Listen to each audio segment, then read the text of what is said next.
It's Jon Tester against Lauren Boebert in this hypothetical 2024 presidential matchup. Today on Political Access, we're going to go through all the states and find a winner. And this matchup was suggested to me in the comments a few weeks ago. I was on the fence about doing it, but here we are. So let's get started on this one. Of course, Jon Tester, U.S. Senator from Montana. He's regarded as a little bit more conservative, and he's considered more moderate, so he'll have more appeal in the suburbs with independents, with swing voters. Lauren Boebert, she's a U.S. representative from Colorado. She's outspoken. She's regarded as being in the Trump wing of the party. She's considered controversial. A lot of people would say she's on the fringe. A lot of statements she's made get a ton of attention. She gets very little favorable coverage from the mainstream media, so she would get some good turnout with the base of the party, but I do think a lot of voters in the middle would be drawn more toward Jon Tester. You don't hear a lot about Jon Tester. He's not super controversial. He's a little bit under the radar, so I think Boebert is going to struggle. I'm assuming both of them get their name recognition all the way up, and they run on the issues we would expect them to run on. So let's try to quickly go through this. We'll talk a little bit more about it at the end. So let's start in Alaska. This will be leans for Tester. Hawaii, safe for Tester. Back up to the West Coast, Washington, Oregon, California, safe for Tester. Nevada, this would be a swing state, but it is going likely for Tester. Idaho, safe for Boebert. Utah, that will get just under 10 points, likely for Boebert. Arizona, likely for Tester. Let's go up to Montana. This would be Jon Tester's home state. It's traditionally red on a presidential level, but in this particular matchup, given everybody there would know Jon Tester, they would trust him enough, and when contrasted against Lauren Boebert, enough voters, especially Republicans, would cross over and support Tester, and he would actually win Montana by a lean margin, probably about 4 points or so. Wyoming, safe for Boebert. How about Colorado? This would be Lauren Boebert's home state, but I don't see her winning it. I don't see her getting close. I think she still loses it by double digits, safe for Tester. New Mexico, safe for Tester. North and South Dakota, still safe for Boebert. Nebraska at large, safe for Boebert. The first district, that will be likely for Boebert. In the second district, that's the bluer district, that will be safe for Tester, just over 10 points. And the third district, safe for Boebert. Kansas, that'll get under 10 points, likely for Boebert. Oklahoma, safe for Boebert. How about in Texas? Well, this actually gets all the way down to low single digits, probably 1.5 or 2 for Boebert. Let's go up to Minnesota. That will be safe for Tester. Iowa will be leans for Boebert. Missouri will get just under 10 points, likely for Boebert.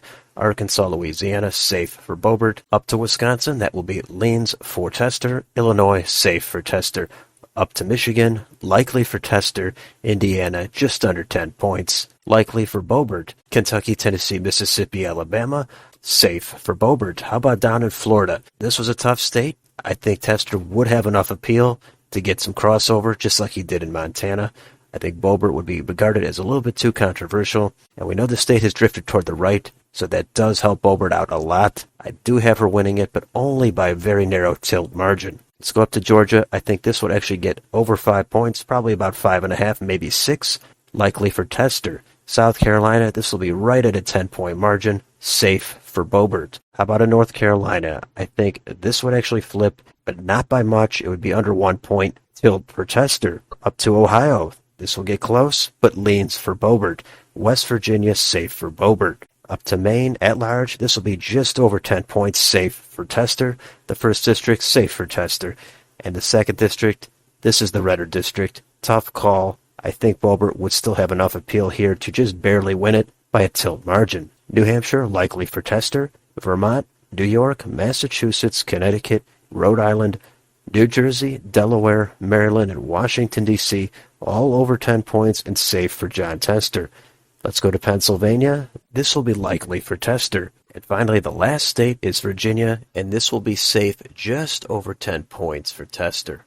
That's the map, and that would result in 326 electoral votes for Jon Tester, 212 for Lauren Boebert. So Jon Tester, he wins the election. It's not really that close. And the takeaways here are Lauren Boebert, she would be trashed in the media. Every controversial statement she said would be amplified. She would be portrayed as a complete loon. Tester, he'd be portrayed as the level-headed, sane Democrat that you have to elect to save the country. And Lauren Boebert, she's also probably a little bit young. That actually might hurt her in this particular matchup. Jon Tester, he does benefit by being a Democrat from a red state. He might end up getting defeated in his Senate reelection. But as I said at the beginning, in any county that's light red or light blue, the majority of them would cross over and vote for Tester. The Trump base, they would be enthused. They would want to come out for her. She is going to say some things that's going to fire them up. Some of those are going to be good things. Some of them are going to be bad things. The media would focus on all of the bad things. And in the end, I don't think she'd really have much of a chance. She barely won re-election in her own district in Colorado, and that's a moderately red district. Now, of course, it also does depend on the national environment and who they would choose as their running mate and which issues they would actually run on. So there's certain issues that Tester would actually be weaker on. I'm guessing he would come off as more of a moderate on some of the social issues and the cultural issues, and probably on economics as well. I don't think many people are really going to be all that excited for Jon Tester.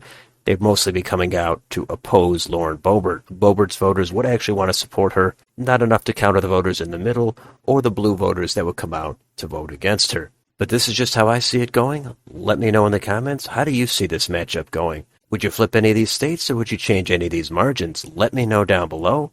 On your way out, don't forget to like, share, and subscribe. Thank you for watching, and I will see you on the next video.